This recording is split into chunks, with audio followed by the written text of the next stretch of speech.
Hello, my friends. Good to see you again. This is 7 English Bible School. Thanks for joining us. And once again, your presence means a lot to me. God bless you and keep you. When the games were postponed in March last year, there were less than 1,000 active COVID-19 cases in Japan. It now has more than 70,000 active coronavirus cases as it struggles to contain a fourth wave. But there's a lot riding on the games. It's estimated Japan stands to lose more than $40 billion if they are canceled.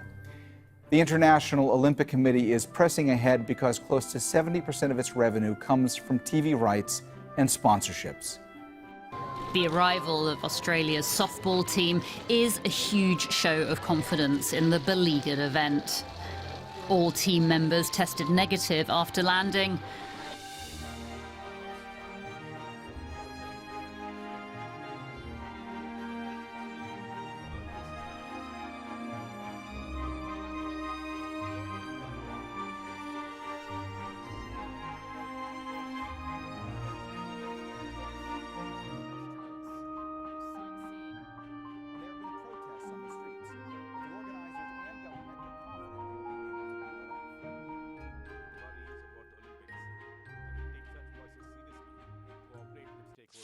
Dr. Nishiguchi is the head of the unit. He says the fourth wave here has been much faster and more deadly than previous ones. About 3 weeks ago, the number of infections increased very suddenly, he tells me. Many patients could not get into hospital. They had to wait at home. And by the time they got to hospital, their condition was much worse. That is exactly what happened to 74-year-old Kazuyuki Shiota. His wife, Asako, tells me that when Kazuyuki got sick with COVID last month, it took 6 days to find him a hospital bed. And by then, he was extremely ill. This country is run by politicians who take people's lives so lightly and want to go ahead with the Olympics. We have lost 2,000 people in Osaka. So that's 2,000 families going through the same as us.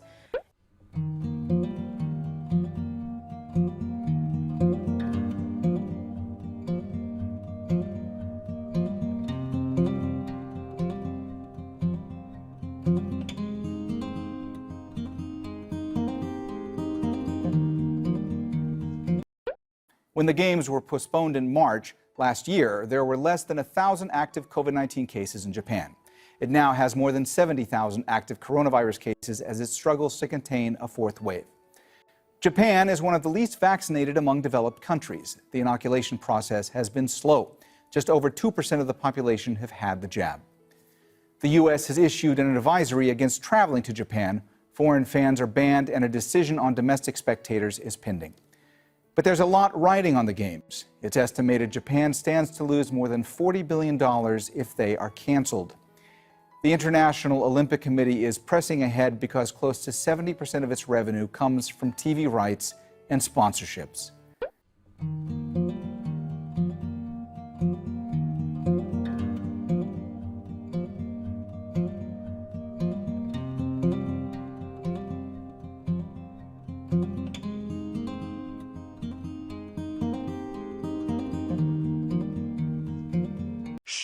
Aussie Spirit, the Australian Olympic softball team, is the first international squad to arrive in Japan, and they're facing unprecedented restrictions.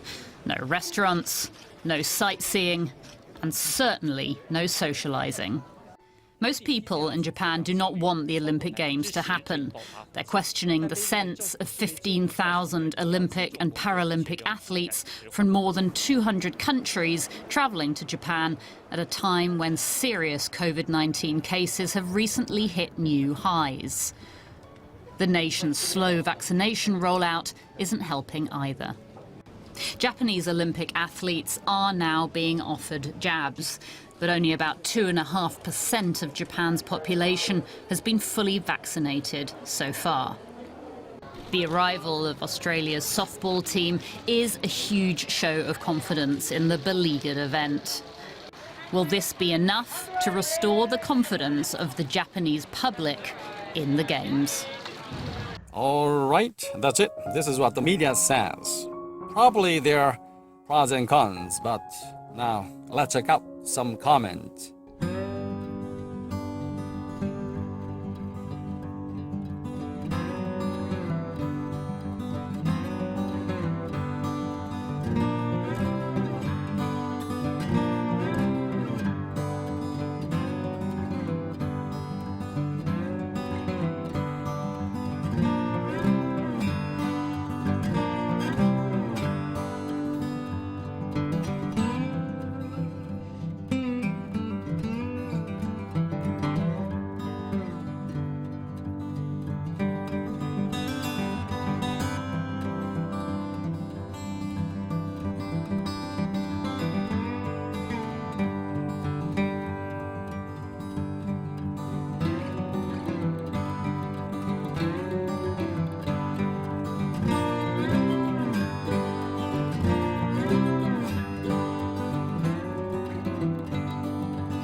If you are more interested in more information, please leave a comment and I will check out and respond.